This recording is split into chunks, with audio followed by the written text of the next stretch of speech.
안녕하세요. 항마령 인사드리겠습니다. 이번 영상은 좀 늦어졌죠. 지금 디자인을 보시면 아시겠지만 형태가 많이 바뀌었습니다. 흡사 라이브 방송처럼 보일 겁니다. 근데 녹화 방송이에요. 그렇다면 왜 이렇게 바꿨느냐? 사실 유튜브를 6개월 정도 운영해오고 있는데 조회수가 너무 나오지 않습니다. 기존의 영상 제작 방식으로는 더 이상 진행하면 안 된다고 판단을 한 겁니다. 최근 한 달간의 조회수를 보면 120, 118, 102 거의 안 보고 있어요. 최근 영상에는 448명이 봤는데 이건 알고리즘이 작동해서 그렇습니다. 한 1만 명에게 전달이 됐더라고요. 근데 450명 정도만 본 거예요. 한마디로 항마령의 문법 강의는 노잼이란 거죠. 그렇다면 바꾸는 게 맞다고 생각했습니다. 그래서 오늘부터는 제 손도 계속 출연할 겁니다. 아름다운 손이 보이시죠? 타블렛과 함께 계속 나올 겁니다. 그렇다면 제 얼굴은 안 나오느냐? 네, 안 나옵니다. 왜냐? 잘생기지 않아서 그렇습니다. 유튜브에 나오는 분들의 얼굴을 조사해보면 제 주관적인 기준에서 얼굴이 나오는 게 장점이 되려면 두 가지 중에 한 가지는 해당 사항이 있어야 합니다. 친근하거나 아니면 잘생겨야 돼요. 저는 두 가지 어디에도 해당하지 않습니다. 그렇다고 제 자신이 아주 못생겼다고 생각하는 건 아닌데 유튜브에 나오는 게 큰 장점은 없다고 생각합니다. 그럼 저는 얼굴이 안 나오느냐? 공약 한 가지 하겠습니다. 구독자 수가 10만 명이 되는 날 얼굴을 공개하겠습니다. 아무도 관심이 없겠죠. 사실 영어로 10만 명이면 대단히 어려운 겁니다. 제가 봤을 때 먹방으로 따지면 100만 명 정도 수준이 안 될까 싶습니다. 근데 제가 이런 얘기를 왜 하느냐 하면 목표가 필요해서 그렇습니다. 방향성을 좀 많이 잃었습니다. 그래서 제 자신에게 어떤 목표가 필요하다는 거죠. 자, 그렇다면 제 강의의 문제가 뭘까요? 누구나 예상하고 있을 겁니다. 문법입니다. 근데 문법으로도 조회수가 꽤나 많이 나온 분들이 있어요. 그런 걸 보면서 제가 문법 강의를 시작했거든요. 근데 안 봐요. 조회수가 거의 없습니다. 아마도 항마령의 명동 형부 영문법이 일본식 영문법의 답습이라고 보는 것 같아요. 중학교 때 배웠던 고리타분한 영문법이라고 보는 거죠. 그런 게 아닌데도 말이에요. 뭐가 문제일까? 아무래도 용법 때문인 것 같아요. 이건 제 추측입니다. 현재 완료의 4가지 용법, 투부정사의 3가지 용법, 이런 걸 설명하면 사람들이 안 본다는 거죠. 제가 문법 강의 중에 가장 공들여서 만든 작품이 있습니다. 투부정사의 형용사적 용법입니다. 그림도 다 그렸어요. 제가 잘 그리는 건 아니지만 그림을 그릴 줄은 압니다. 음악까지 레트로하게 넣었습니다. 편집을 다 했거든요. 캐딜락 앤 다이너소어라는 게임이 있습니다. 그 게임에 OST까지 편집을 해서 영상에 실었습니다. 그 정도로 공을 들였습니다. 그런데 안 봅니다. 조회수가 111명인가 봤어요. 거의 안 봤다고 봐야겠죠. 용법을 가르치고 배우는 것은 문제가 없습니다. 완료형의 4가지 용법을 배우면요, 뉘앙스를 알 수 있게 도와주는 겁니다. 투부정사의 3가지 용법을 배우면요, 문장 내에서 어떻게 쓰이는지 구조적인 접근이 가능하도록 도와주는 겁니다. 그런데 한국에서는 왜 이 용법을 쓰레기 취급하느냐? 그 이유가 뭐냐면요, 중학교의 시험 문제 때문입니다. 시험이 뭐겠어요? 중간, 기말고사, 내신이죠. 용법 관련 문제를 내는 건요, 중학교에서만 나옵니다. 수능, 토익 이런 데선요, 용법 관련 문제가 전혀 나올 수가 없어요. 왜냐하면 태생적인 한계를 갖고 있기 때문입니다. 여러분들이 영어를 잘 쓸 수 있도록 도와주는 거지 시험으로 내기에는 애매한 뉘앙스가 많다는 겁니다. 예시로 보여드리면 다음 중 밑줄 친 부분의 쓰임이 보기와 같은 것은 I have lost my English book. 영어책을 잃어버렸다는 겁니다. 과거의 한 시점에요. 그게 현재까지 연결이 되고 있습니다. 현재 완료의 개념은 과거와 현재가 연결되어 있는 거라고 했죠. 근데 뉘앙스가 4개라고 한 겁니다. 내가 잃어버렸는데 현재도 잃어버린 상태다. 결과를 나타내는 겁니다. I have heard about Alaska before. 전에 들어본 경험이 있다. She has arrived already. 이미 도착했다. 이미 완료했다. 그녀는 6년 동안 계속 일해왔다. I have never seen a rainbow in my life. 내 인생 통틀어서 무지개를 본 경험이 없다. 누가 내 휴대폰 가져갔는데 지금도 가져간 상태란 겁니다. 과거와 현재가 연결돼서 지금도 휴대폰이 없다는 겁니다. 결과입니다. 답은 5번이겠네요. 이 문법 문제는 쓰레기란 겁니다. 용법이 쓰레기가 아니고요, 문제가 쓰레기란 겁니다. 현재 완료에서 계속 사용했던 문장이 있습니다. I've had lunch. 나는 점심을 먹었다. 이 문장 하나로 4가지 뉘앙스를 줄 수 있는 겁니다. 일단 여기에 있는 문장만 보면 끝냈다는 느낌이 납니다. 먹었잖아요. 완료했다는 느낌이 나는 겁니다. 그죠? 근데 여기서 단어 몇 개를 추가시켜 보겠습니다. 그럼 뉘앙스가 또 달라져요. At this restaurant before 라는 부분을 추가해 봤습니다. 전에 가본 적이 있다는 거죠. 전에 먹은 적이 있다는 겁니다. 경험입니다. 그렇죠. 여기에 뒷부분을 다시 한번 바꿔봤습니다. 지난달 이후로 매일, 여기서 싱글이란 말은요, 하루도 거르지 않고 계속 점심을 먹어오고 있다는 겁니다. 마지막으로 So I'm not hungry now. 나는 지금 배고프지 않다. 방금 전에 점심을 먹었기 때문에 지금은 배고프지 않은 결과를 낳은 겁니다. 이제 좀 아시겠어요? 이 네 문장엔요, 똑같이 I've had lunch가 쓰였습니다. 그런데 뉘앙스가 다 달라요. 그래서 뉘앙스란 건 시험으로 내기가 많이 어렵습니다. 관점의 차이도 있는 거예요. 수능, 토익에서는 이런 문제를 낼 수가 없는 겁니다. 논쟁이 발생할 수 있는 겁니다. 그런데 중학교 내신에서는 버젓이 내고 있는 거예요.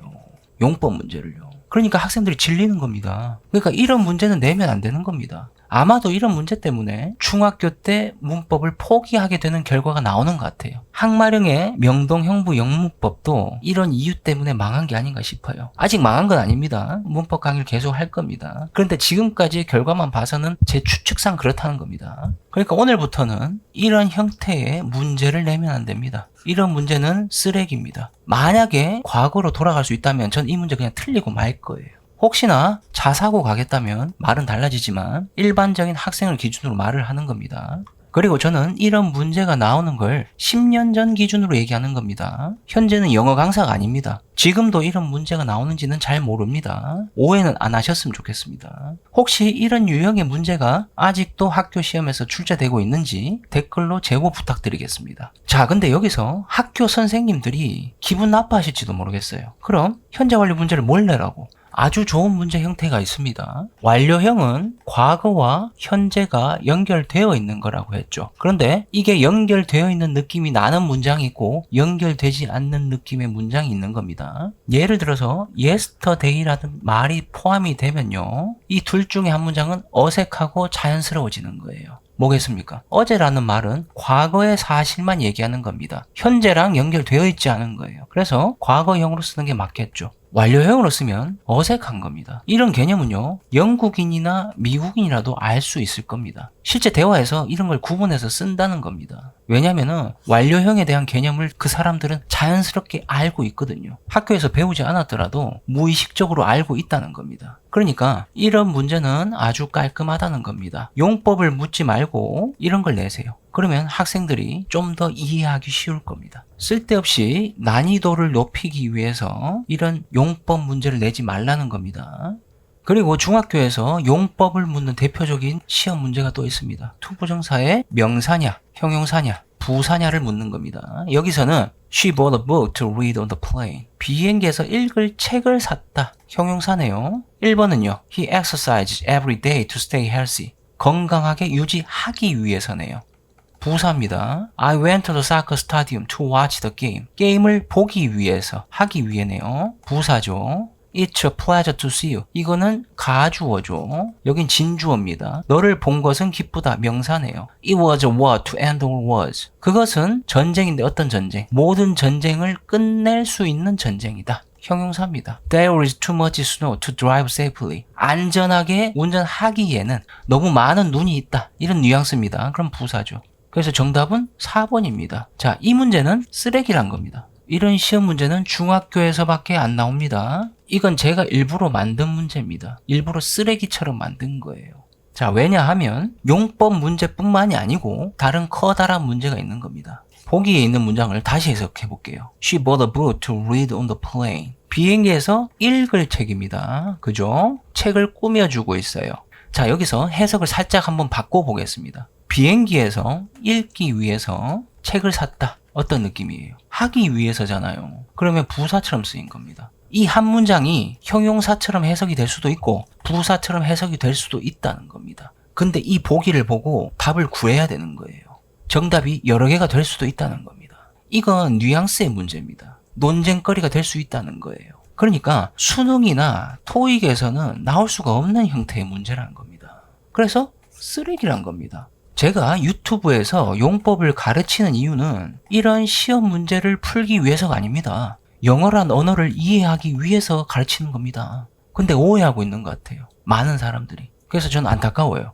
사실 용법이란 건 정확한 정답도 없는 겁니다. 제가 It's nice to meet you 여기서도 설명했죠. to meet you는 명사입니다. 진주어로 쓰인 거예요. 근데 저는 이렇게 사용 안 한다고 했죠. 문법 책과는 달리 저는 부사처럼 너를 만나게 돼서 기쁘다고 해석합니다. 그러니까 명사가 아니라 부사라는 느낌이 날 수도 있다는 겁니다. 3번도 마찬가지예요. 너를 만난 것은 기쁘다. 명사처럼 쓰인 게 아니라 너를 만나게 되어서 기쁘다. 이렇게 해석해도 되는 겁니다. 명사냐 형용사냐 부사냐 이게 중요한 게 아니란 거죠. 그러니까 이런 유형의 문제는 한국의 중학교 시험에서 완전히 사라져야 합니다. 오늘부로 금지입니다. 내지 마세요. 만약에 투부정사를 문법 문제로 정말 내고 싶다. 그러면 동명사와 연결시켜서 내면 훨씬 좋습니다. 단지 시험으로 학생들을 괴롭히는 게 아니라 이해를 돕기 위한 문제를 낼 수 있는 겁니다. 토익, 토플 같은 시험에서는요. 이런 형태의 문제를 냅니다. 아주 깔끔합니다. 디스커스라는 동사는요. 뒤에 동명사가 목적으로 옵니다. 답은 B죠. 이런 문제를 내라는 거예요. 근데 안타깝지만 중학교의 영어 선생님들은 이런 형태로 문제를 내기는 어려울 겁니다. 중학교 영어 교과서는 문법을 희한하게 가르치고 있기 때문입니다. 30년 전에 교학사에 나온 중학교 2학년 영어 교과서를 보면 꽤나 흥미롭습니다. 17쪽. 그러니까 레슨 1에서 투부정사의 명사적 용법을 가르치고 있습니다.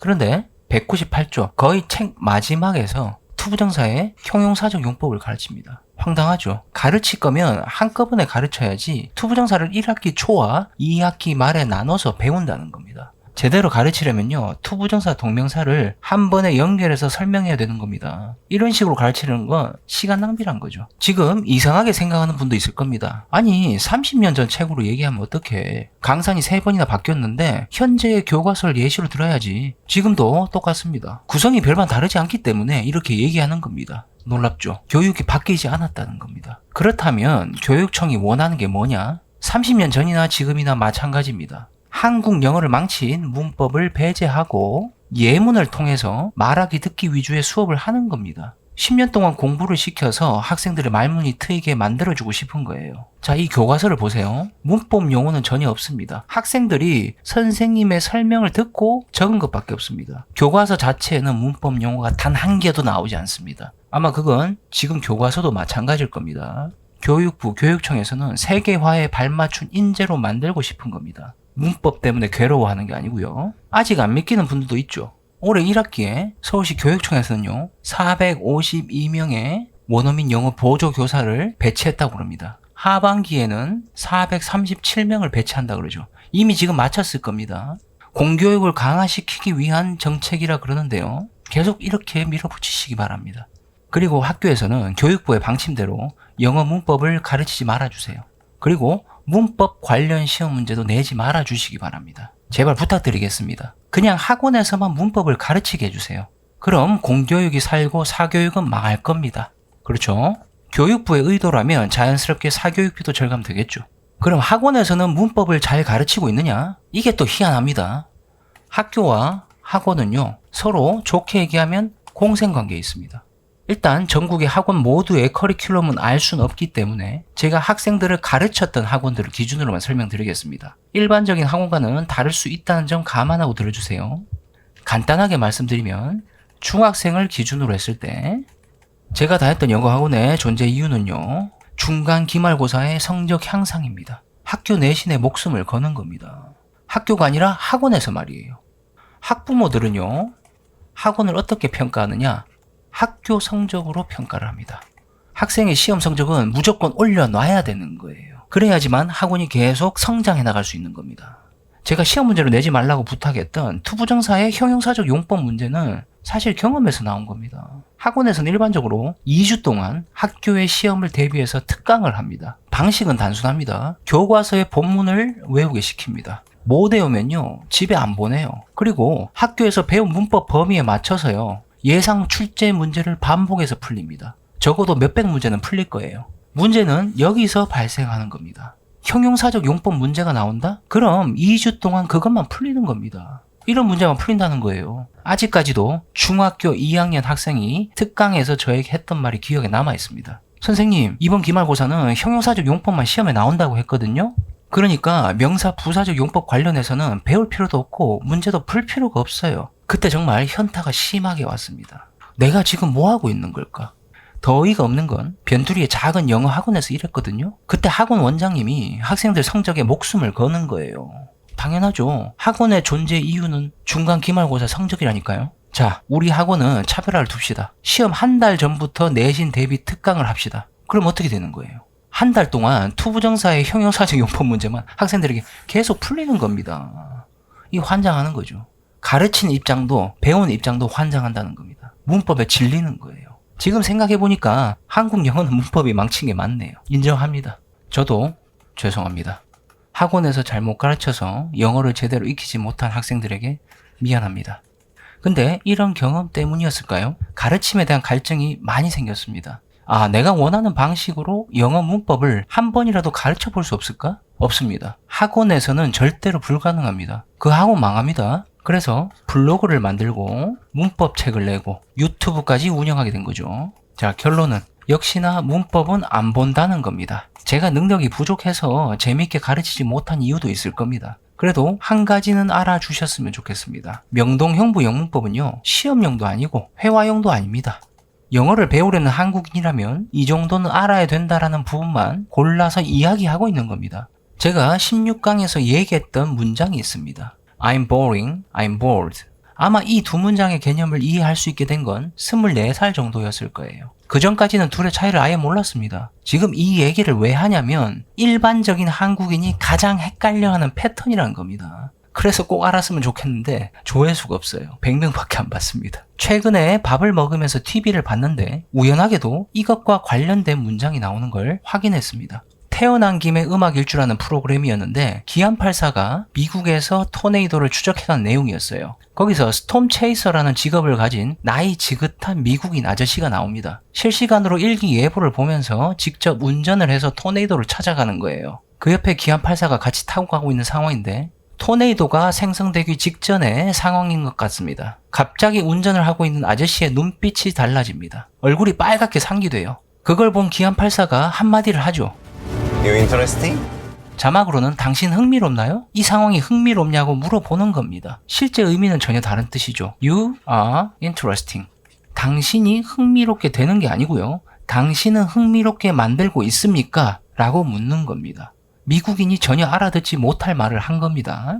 그러니까 자막으로는 좀 더 남쪽으로 가면 될 것 같아요 라고 얘기하고 있는데 사실 이 상황을 자연스럽게 만들려고 방송국 측에서 편집을 그럴싸하게 한 겁니다. 서로 동문서답하고 있는 거예요. 아마 제 추측인데 이 미국 아저씨는 interesting 이 말을 듣고 어떻게 이해를 했냐면 into나 enter로 이해를 한 것 같아요. 폭풍 속으로 들어가고 있는 중이냐 뭐 이런 식으로 이해했겠죠. 저도 영어가 유창하지는 않아서 완벽하게 들리진 않는데 기안84의 질문을 듣고 Yeah, we didn't go far enough. Have to go some more then south. 폭풍이 아주 멀리 있는 건 아닐 거다. 남쪽보다 더 가야 한다. 이 정도의 이야기를 하는 것 같습니다. 여기서 중요한 건 You are interesting, You are interested 이 두 문장의 차이를 기안84는 모르고 있다는 겁니다. 대부분의 한국인이 헷갈려하는 영어 문장 패턴이죠. 이런 문제를 해결하기 위해서 16강에서 설명을 했는데 아무도 안 보고 있는 겁니다. 그래서 많이 안타깝습니다. 혹시 오해하는 분이 있을 수 있어서 얘기하는데 저는 기안84의 팬입니다. 지금 영어 실력을 지적하려는 게 아니에요. 나 혼자 산다. 태어난 김에 세계 일주. 이런 프로그램에서 영어로 대화를 시도하는 모습을 꽤 많이 봤습니다. 영어를 잘하지는 못하더라도 자신이 알고 있는 영어 단어를 최대한 활용해서 대화를 하려는 모습이 정말 보기 좋았습니다. 영어로 말문이 트이려면 기안84처럼 부딪히면서 영어를 해야 됩니다. 한 가지 아쉬운 점은 문법이나 단어 외우기, 읽기 같은 공부는 아마도 기안84가 하지 않을 겁니다. 그림이라는 본업과 방송을 병행하는 것만으로도 바쁠 테니까 말이죠. 이 영상을 기안84님이 보지는 않겠지만 만약에 다시 저 상황으로 돌아가서 미국 아저씨한테 흥분했냐고 말을 해야 된다면 You look excited 이런 표현을 하면 자연스러울 겁니다. 지금 근데 여러분 또 헷갈릴 겁니다. 아, 그럼 항마령의 강의는 회화용인가? 아닙니다. 16강에서 설명했던 패턴이 시험에도 출제가 됩니다. 이 세 문제는 제가 직접 만든 건 아니고요. 챗GPT한테 미국의 SAT 시험 스타일로 만들어 달라고 한 겁니다. SAT는 알고 계시죠? 완전히 똑같지는 않지만 한국으로 따지면 수능 시험입니다. 해설은 하지 않겠습니다. 16강에서 설명한 개념으로 이 문제를 모두 풀 수 있습니다. 정답은 이 영상에 설명란에 남겨놓겠습니다. 여러분, 오해는 하지 말아주세요. 문법은 문법일 뿐입니다. 시험용, 회화용? 그런 게 어디 있습니까? 용도가 없습니다. 범용적으로 쓰이는 겁니다. 근데 한국에서는 문법에 어떤 이름이 붙습니다. 수능 문법, 중학교 영문법, 토익 영문법, 회화용 영문법. 아마도 이런 타이틀을 걸면 좀 더 볼 거라고 생각은 합니다. 근데 저는 그러기 싫어요. 문법은 문법일 뿐입니다. 근데 이런 제 마음을 알고 있었을까요? 제 주변에 유일하게 영상을 처음부터 끝까지 다 봐준 친구가 한 명 있습니다. 그래서 전화를 해서 단도직입적으로 물었습니다. 아무래도 유튜브가 망해가고 있는 것 같다. 어떻게 하면 좋으냐? 라고 물었습니다. 마령아, 너는 영어를 잘하는 방법을 가르쳐 주려는 것 같아. 네 마음은 내가 다 알겠어. 하지만 사람들이 그렇게 안 보잖아. 네가 필요하다고 생각하는 거 말고 남들이 필요로 한 이야기를 해라. 이렇게 조언을 해줬습니다. 문득 10년 전에 책을 내려고 처음으로 출판사 미팅을 했던 때가 기억납니다. 편집장님이 문법 책에 대한 기대가 많은 저에게 한마디를 해줬습니다. 문법이 필요하다고 생각하는 사람만 책을 살 거다. 문법이 필요 없다고 생각하는 사람은 안 살 거다. 저는 이 말에 정말 지금 공감하고 있습니다. 문법이 필요 없다고 생각하는 사람까지 볼 수 있는 영상을 만들려 했는데 제 오만이었습니다. 문법 얘기를 지금 당장 끝내겠다는 건 아닙니다. 제가 하고 싶은 목표치까지는 문법 강의를 할 겁니다. 근데 최대한 문법 설명을 빨리 끝낼 수 있도록 다음 강의부터는 영상이 꽤나 길어질 예정입니다. 이 점 참고하시고 다음 시간에 뵙겠습니다. 시청해주셔서 감사합니다.